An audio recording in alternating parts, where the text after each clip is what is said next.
So, this story takes place on April 15th, 1995, which is about a month after I was born. So, Jennifer Morey is 25 years old at this time, and she is just this really successful woman. She's smart, she's a lawyer, she's just, doing well for herself.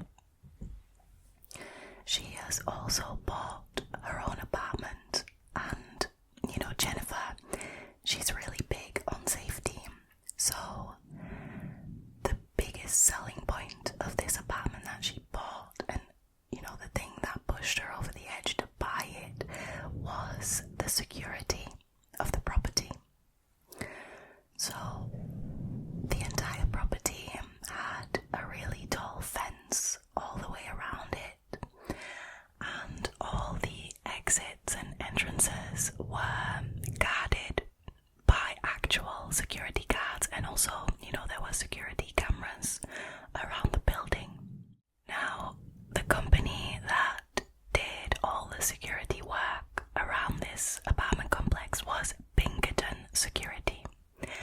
And it's really important for you to understand that Pinkerton Security is like a really well-known company, especially at this time. It's been around since 1850, and it's just a really prominent, well-trusted, and rightfully so, security company. So, all in all, this is like a really well-secured building, right? Which is why Jennifer decided to buy an apartment there in the first place. So, on this night, April 15th, 1995, Jennifer goes out with a few friends. They go for drinks. Not even anything crazy. They didn't go clubbing or, it was just an evening of drinks at a bar with friends. So, at the end of the night, one of her friends drives her back to her apartment complex and drops her off, and she goes up to her flat. Now, with Jennifer being really big on safety, like I said, she checks all the doors and all the windows to make sure that they are locked before she gets ready for bed. So she does that, she gets ready for bed, and she goes to sleep. But then, at around 3 or 4 a.m. that night, she gets woken up by a really strange, painful sensation. And she said herself it was a pressure on her body, as if somebody was lying on top of her. Now, this is what Jennifer said about this feeling, and I quote, "Someone with their body weight pressing down and holding my body down and grabbing at my underwear and trying to yank them off. And I was befuddled. I didn't know what was happening." I mean, I think that if that was to happen to you, you wake up in the middle of the night with somebody on top of you trying to yank off your underwear, I think befuddled is probably an understatement. But so Jennifer reaches for the source of the pressure she feels around, and she quickly realizes that there is a man on top of her, and he is holding a knife at her throat. So now, as soon as she realizes this, a struggle ensues. She immediately starts to fight this guy off. She starts kicking and thrashing and shouting, screaming. So this guy punches her really hard in her right eye. And Jennifer is yelling for him to stop, and all of a sudden this guy yells, "Stop moving, Jennifer." He knew her name. So Jennifer starts thinking what, he knows me, where do I know this guy from? But she then realized that she really didn't recognize his voice, and that she didn't know who this guy was, but clearly he knew her. So she starts screaming, "Please, please don't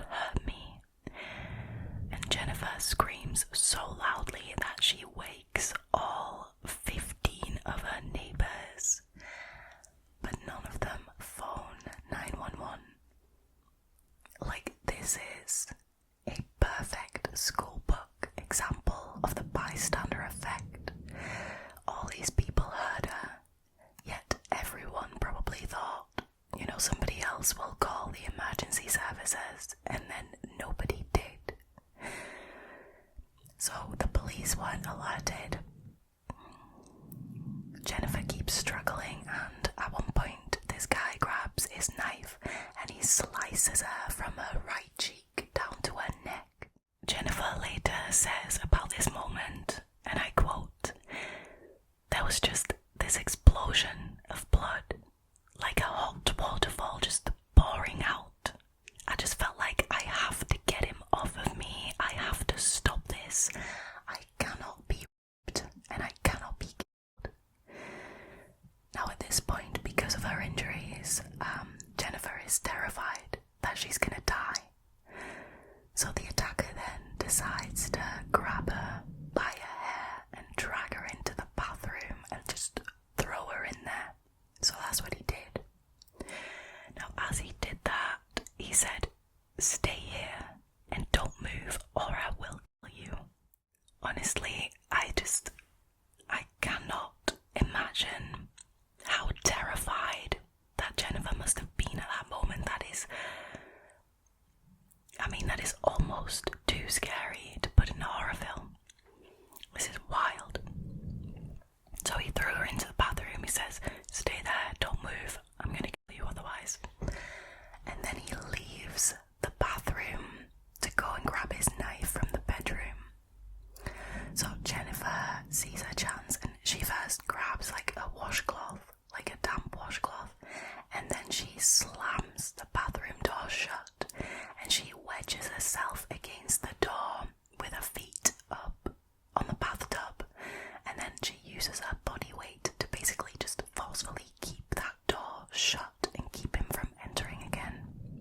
So now she's sat there with her feet on the bathtub and with a damp washcloth on her injuries, and she's just preparing herself for him to barge back in and attack her again. But she waits and she waits and she waits, and he doesn't try to come back in. Now she finds this very strange, like what is he doing out there? So after a while she starts hearing him rummaging through items and walking around the room, and then eventually she hears him zip up his pants. Now after that it just went quiet. So at this point she's like really unsure, like, has he left? Is he gonna come back? Like, what's the deal? So she starts going through her options. Either she goes out of the bathroom to phone for help, but she's not sure whether he's still there or not, so she's risking her life. Or she stays in the bathroom where it's safe, but she bleeds to death. Now obviously she much prefers the first option where she still has a chance of survival. So she stands up and she tries to open the bathroom door, but her hands are so blood-soaked, and from slamming that door shut it's become jammed, so she can't open the door. At this point she starts just laughing and crying all at once, and she says, like, "I fought so hard and this is how I'm gonna die, being trapped in my bathroom," basically. Now eventually she does manage to wash her hands and use a towel to open the door, so she gets out of the bathroom. Now the first thing she does when she exits the bathroom is she tries to put on a light, because remember, it's the middle of the night. This happened around 3 or 4 a.m, right? So she tries the light switch and it doesn't work. Then she runs to her landline, because remember, it is 1995, not everyone has iPhones, and a landline has also been cut, and literally all the power in the entire flat is out. Now luckily Jennifer had a cell phone that was given to her by her employer because he wanted her to be more available, reachable, and this was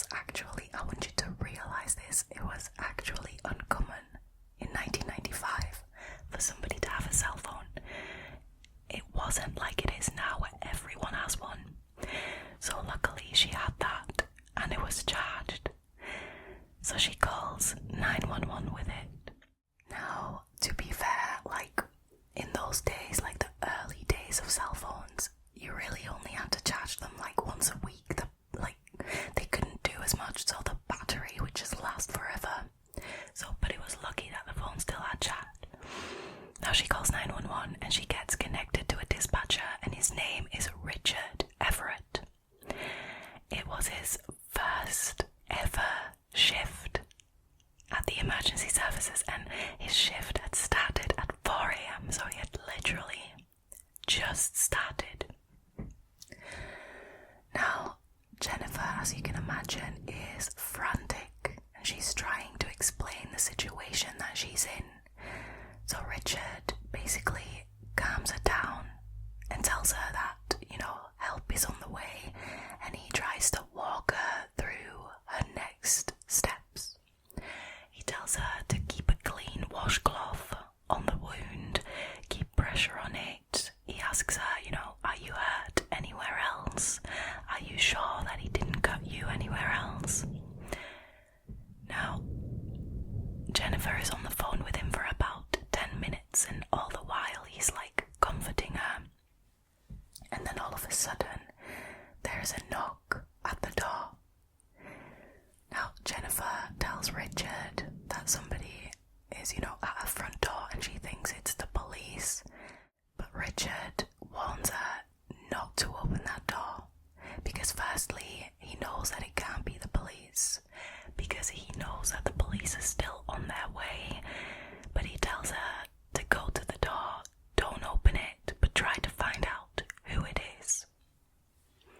So Jennifer asks, who's there?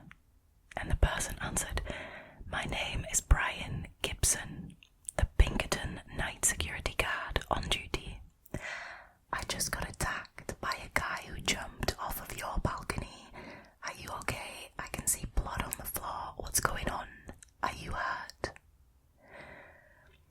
Now, Richard had heard this response through the phone, and he says, Jennifer, if you don't personally know this guy on the other side of your door, do not open it.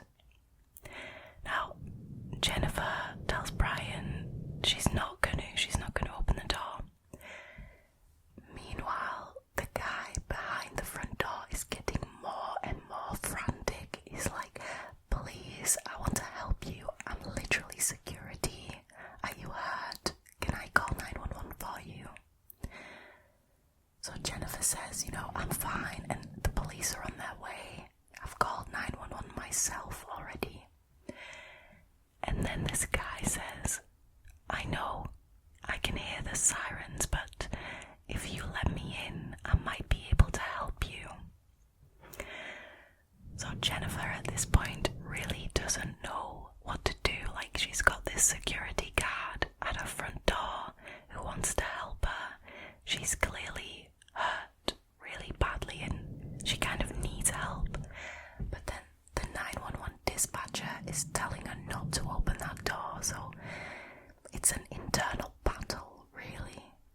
But once again, Richard, on the other side of the phone line, tells her not to open it, and he talks her out of doing it. Now, while all of this is going on, that guy is still at the door, right? And the knocking on that door becomes more frantic and harder and louder and more desperate. Now, at this point, Jennifer can hear the sirens too, so she knows that the police are really close. Now, all of a sudden, the knocking just stops. Now, Richard tells Jennifer that the police and the ambulance have arrived at her complex. Now, this was true. The police had arrived at the complex, and the first person they saw was Brian Gibson. Now, when they saw him, Brian was bleeding from his hand. So basically, before doing anything else, the police first talk to Brian Gibson, and he tells them the story. So this is what he tells them, right? So, I saw a man jump off of Jennifer's balcony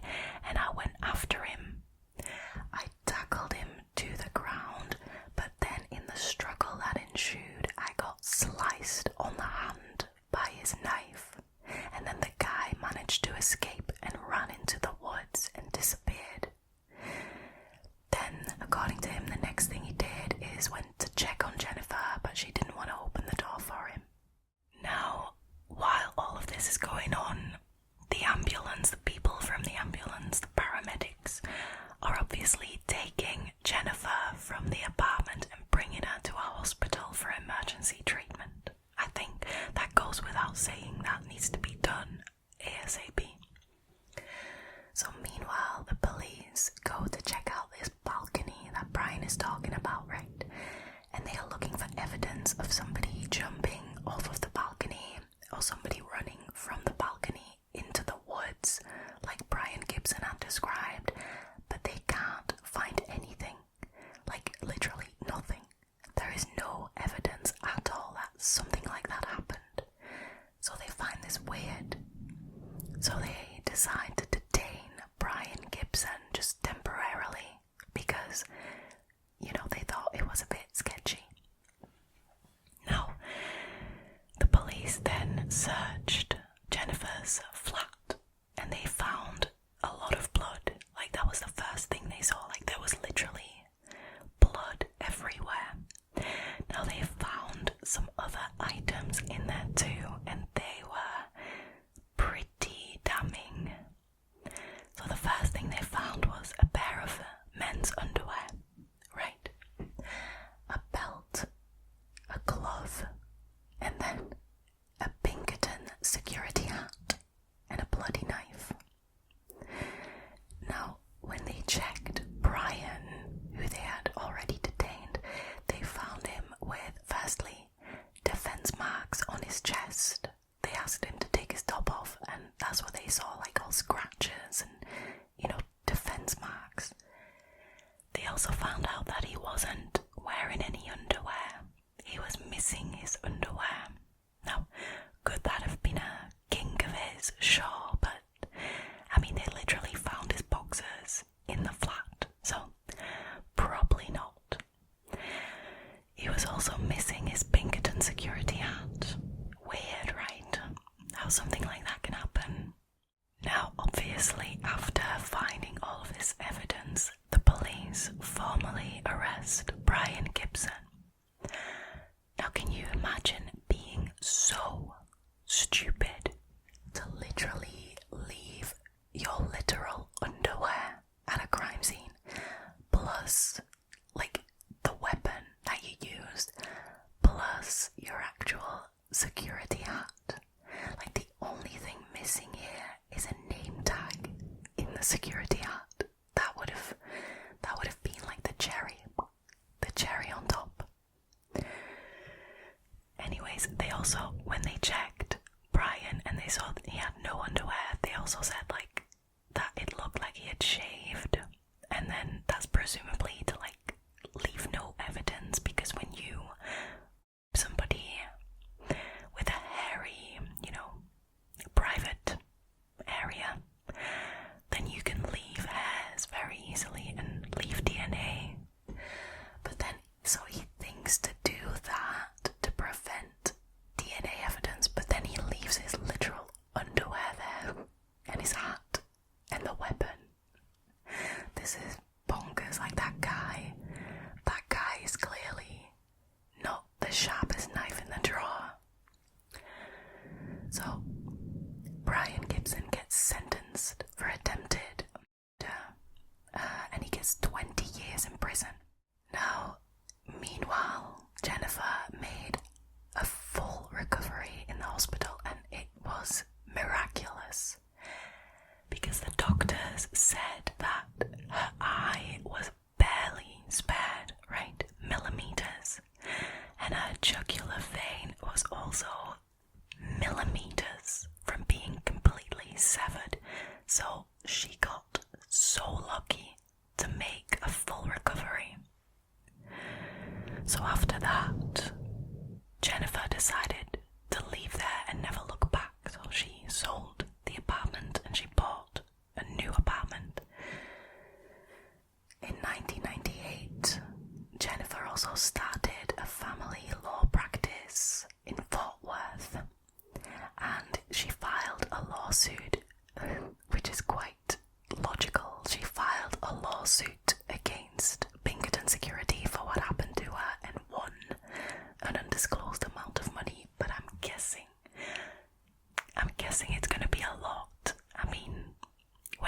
of staff nearly kills you, I think you are entitled to quite a bit of compensation.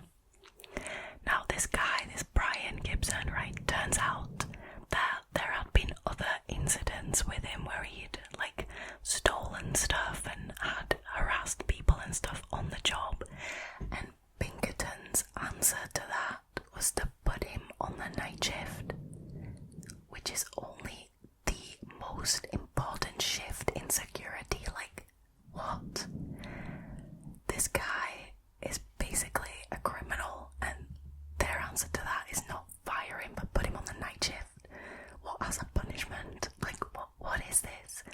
Just to give him ample opportunity to commit other crimes, or what? It's just baffling to me. Now, the cutest and nicest bit of this story is that Richard Everett, the hero of this story, right?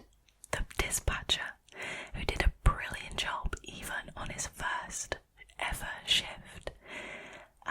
Richard and Jennifer, they remained friends because obviously he saved her life, right? That creates a bond between people. So they remained friends, and even when Jennifer fell in love years after this debacle, and she got married, she invited Richard to the wedding, and they even shared a dance together, which is just, it's too nice. That is so cute. Wow, Jennifer, what a woman. I mean, she properly had her survival instincts kick in. The way she thought to herself, you know, I cannot be raped, I cannot be killed, I'm going to do everything in my power to stop this guy. The way she fought when she couldn't get out of that bathroom, when she was very badly injured, like, it is wild. Like, what a woman. She, wow. You guys, I really wanted to share this story with you because when I first heard it, I was horrified at the story itself. But then there's Jennifer, she's such a bad bitch. I mean, come on, she's such a fighter. Like, this is totally inspiring. You know, maybe the worst thing about this story, the most disturbing thing, is that all of these horrific things happened after Jennifer had made a point of checking whether everything was safe, whether she had locked all the doors and all the windows, so you can literally do everything right in protecting yourself. I mean, she had specifically chosen that building because of its security. You can do everything right, and then something so unbelievably horrible can still happen to you. That is disturbing.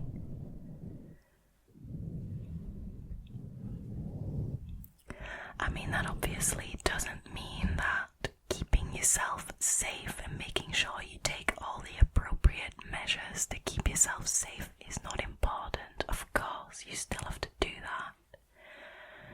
I don't think there is a lot of corrupt security guards out there. But, you know, there's always the exception. There's always the exception. And it's just a case of running into the wrong person at the wrong time, I suppose. Although, she had never really spoken to him, I think, because she couldn't recognize his voice.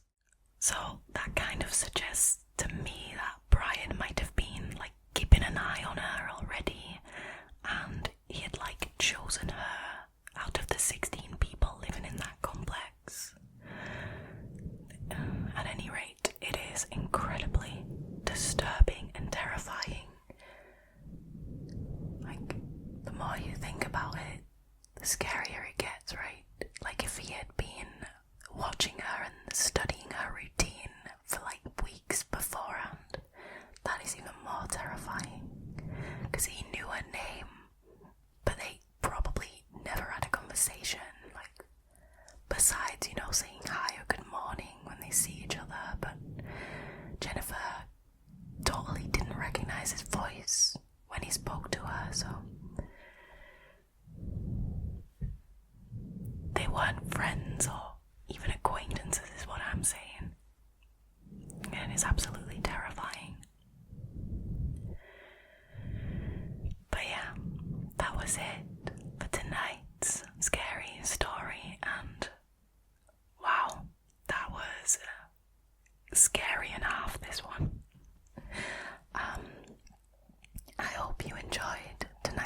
episode, and I hope I will see you again next week for another set of scary stories.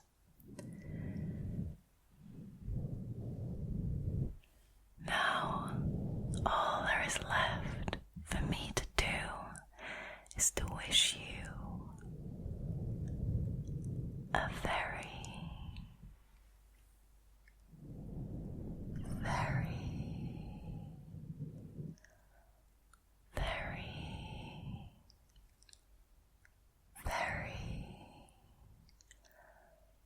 good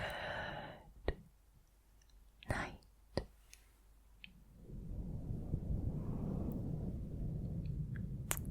Good night.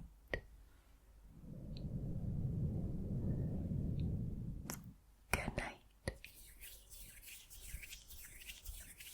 Sleep well. Sleep well.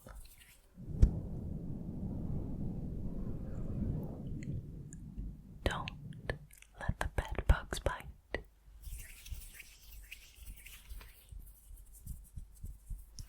Bye-bye, everyone. See you next week.